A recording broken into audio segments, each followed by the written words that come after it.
com muita honra, hoje, ministro essa pequena fala sobre a questão, o impacto do projeto de lei 757/2015 com relação a direitos da pessoa com deficiência. Eu gostaria, antes de tudo, agradecer ao Rodrigo pela confiança, a todos vocês pela atenção.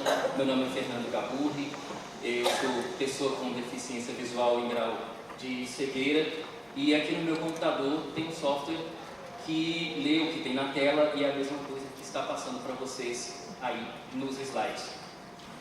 Pois bem, a história da pessoa com deficiência ao longo da história, ao longo do tempo, até que cheguemos ao modelo social, passa pelo modelo médico, em que a deficiência é algo que está dentro da pessoa e a pessoa que deverá fazer esforço unilateral para que se adeque à sociedade, que nada precisaria fazer para receber essa pessoa.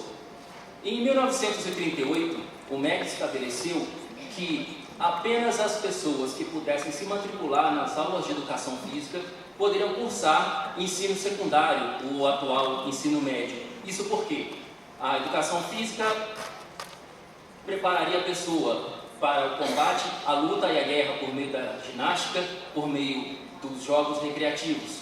Em 1950, o Conselho Nacional de Educação autorizou pela primeira vez que pessoas com deficiência visual se matriculassem no cursos superiores de filosofia.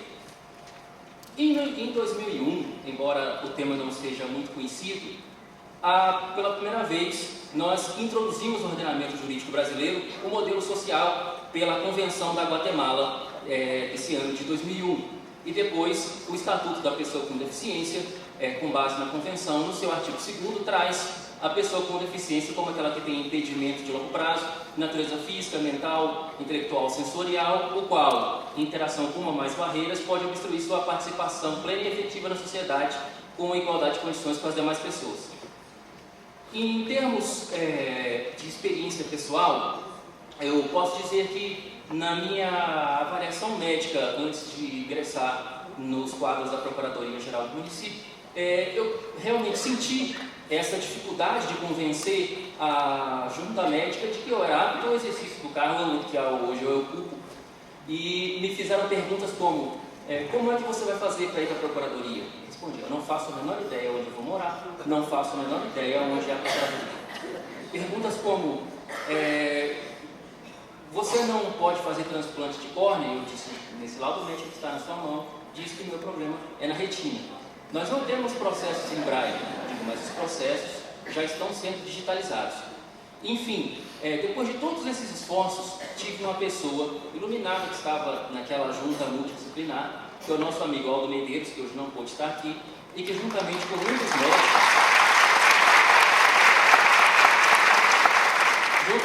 dos médicos, disse, somos nós que deveremos dar as condições necessárias para que ele possa desenvolver as atividades dele.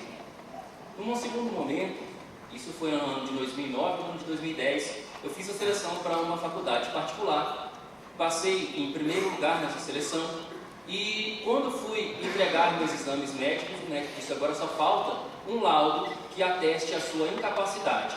Eu disse, doutor, se tem alguém incapaz aqui, é do segundo colocado para trás.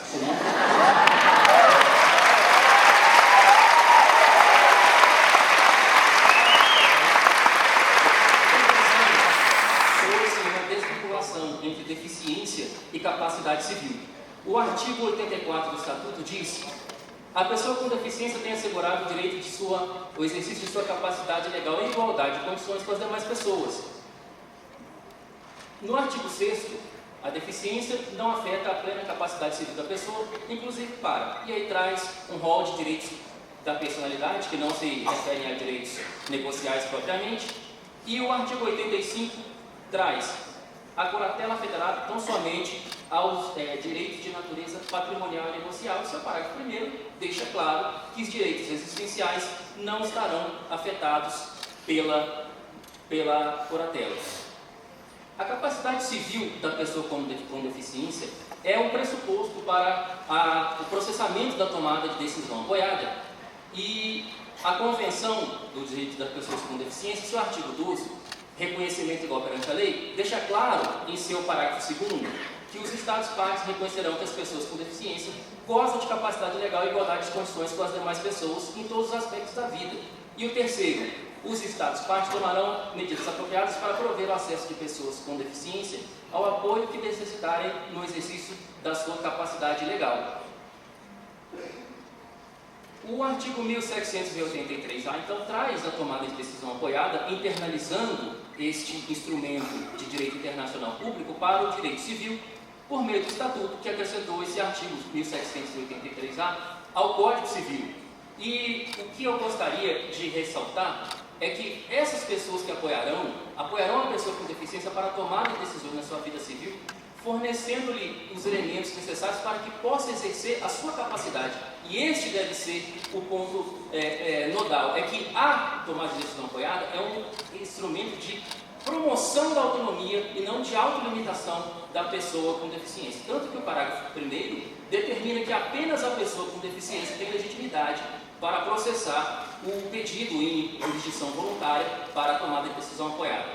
E o grande problema que me parece é o parágrafo 4º, que diz que a decisão tomada pela pessoa apoiada terá validade sem restrições, desde que esteja inserido nos limites do apoio acordado. E aqui eu pergunto, se a pessoa com deficiência, que é aquela que tem legitimidade para pedir a tomada de decisão apoiada, necessitou, ou pelo menos achou interessante pedir o apoiamento, se ela praticar esse ato, sentindo-se à vontade para praticá-lo, sem a participação dos apoiadores, esse ato será anulável?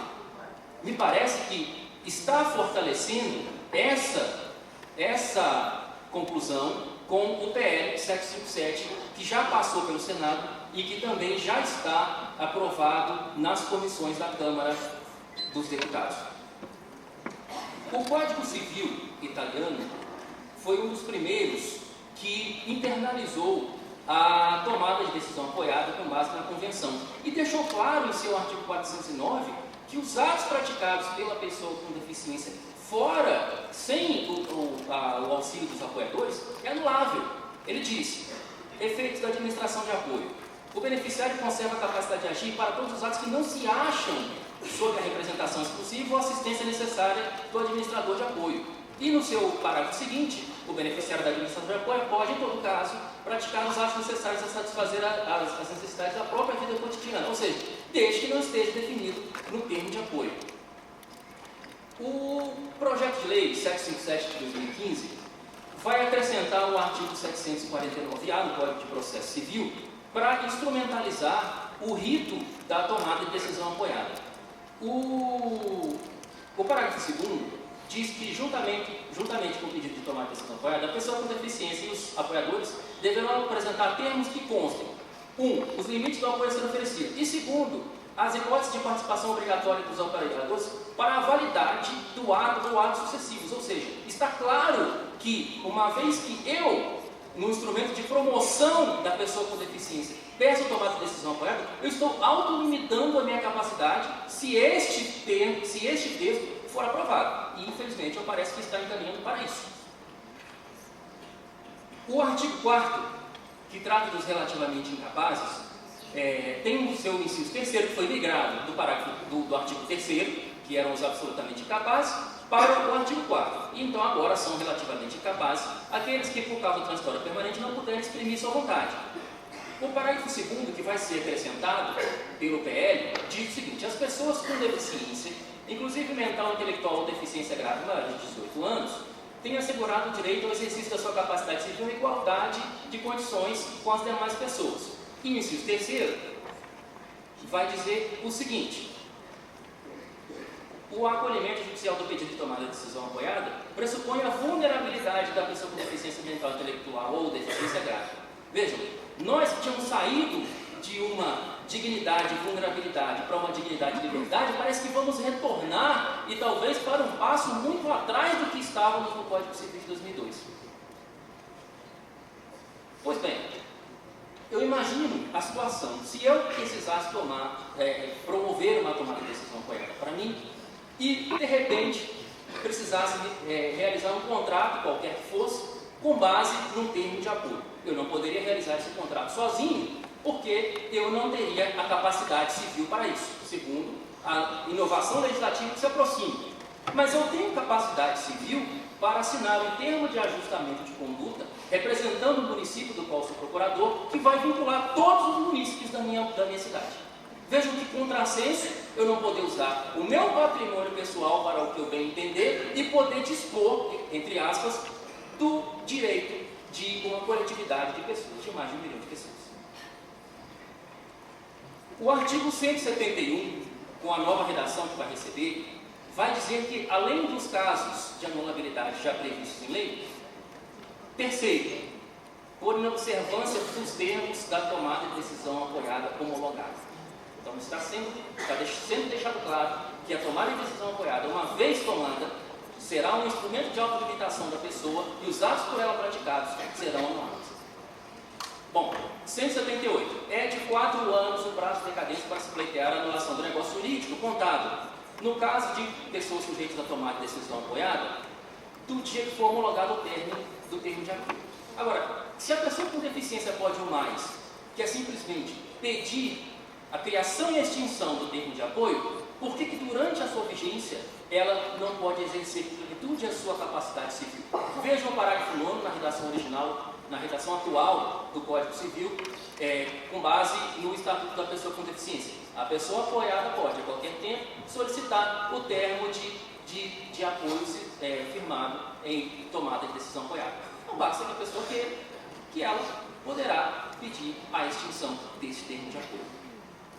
Bom, o nosso próximo slide, a respeito das conclusões, me traz uma reflexão. Nós temos na Convenção dos Direitos da Pessoa com Deficiência uma palavra de ordem que diz: nada sem nós, nada sobre nós sem nós. Então, para qualquer tomada de decisão, seja ela administrativa, seja ela legislativa, é imperiosa a participação das pessoas com deficiência para que elas se pronunciem sobre o que é ou não melhor para elas. E não aquela situação paternalista que nós observamos até hoje, em que terceiros, imbuídos muitas vezes de boas intenções, decidem sobre coisas das quais não entendem. Uma frase que eu poderia utilizar como conclusão é: a adoção de instrumentos normativos que dizem respeito a direitos da pessoa com deficiência, sem sua oitiva, viola o artigo 4º, parágrafo 3º da Convenção e a autonomia da pessoa com deficiência, e é eivada de inconstitucionalidade formal por inobservância de pressupostos objetivos obrigatórios. E por que isso? Porque a Convenção está internalizada como emenda constitucional, integra o bloco da constitucionalidade e, por conta disso, qualquer projeto de lei ou emenda constitucional deverá observar este procedimento, que é a oitiva de pessoas com deficiência, seja diretamente, seja por meio de instituições que possam representá-las. E isso de uma maneira ativa. Não basta que o Congresso diga: as audiências públicas estão aqui à disposição, bastaria requerê-las. Não é assim, porque o texto da Convenção, do artigo 4º, diz: obrigações gerais. Parágrafo 3º. Na elaboração de implementação e legislação de políticas para aplicar a presente Convenção e outros processos de tomada de decisão relativos à pessoa com deficiência, os Estados-partes realizarão consultas estreitas e envolverão ativamente pessoas com deficiência, inclusive crianças com deficiência, por intermédio de suas organizações representativas. Então nós percebemos, pelo menos no andamento do PL 757, na Câmara, no Senado Federal, não há nenhum registro de que audiências públicas foram convocadas, que pessoas com deficiências múltiplas, as mais múltiplas deficiências, foram ouvidas, para que se pronunciem se isso que nos vem agora é bom ou se isso que nos vem agora é ruim. E a minha opinião pessoal é que isso vai limitar despropositadamente os direitos das pessoas com deficiência e talvez nos volte para um estágio anterior, que é o modelo médico. Ou seja, a pessoa, veja, segundo o PL, a pessoa deverá ter deficiência grave, ou então a pessoa deverá ter uma deficiência intelectual ou mental. Não é qualquer deficiência mais que poderá utilizar-se da tomada de decisão apoiada. E isso é ruim, porque eu posso ser amigo do gerente do meu banco e me sentir à vontade para praticar um contrato na presença dele. Mas um banco diferente, que eu não conheço o gerente, eu posso sentir mais à vontade de estar acompanhado.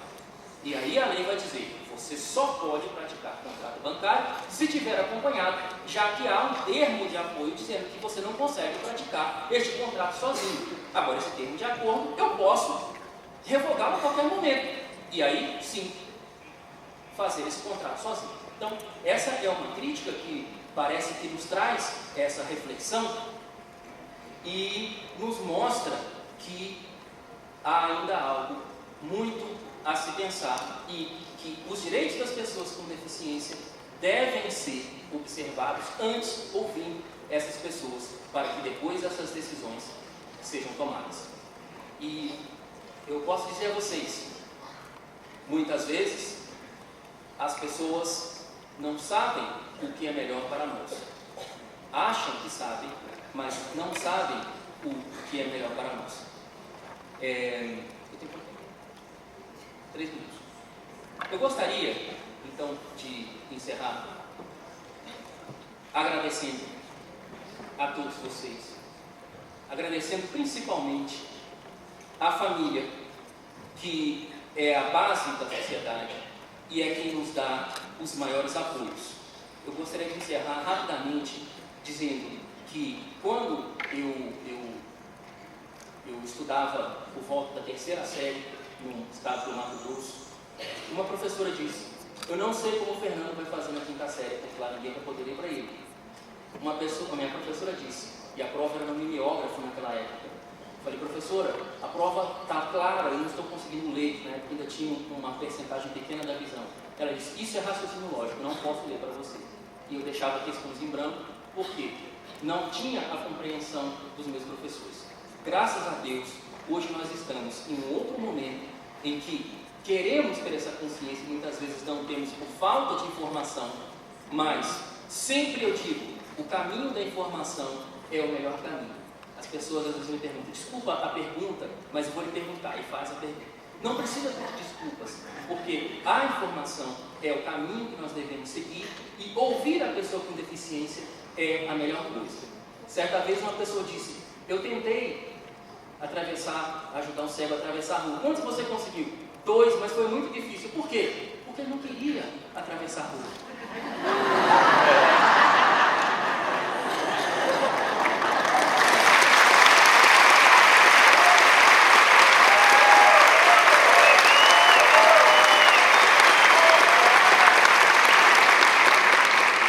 Eu agradeço muito e sempre que encontrar uma pessoa com deficiência, primeiro, eu posso ajudar e segundo, de que forma?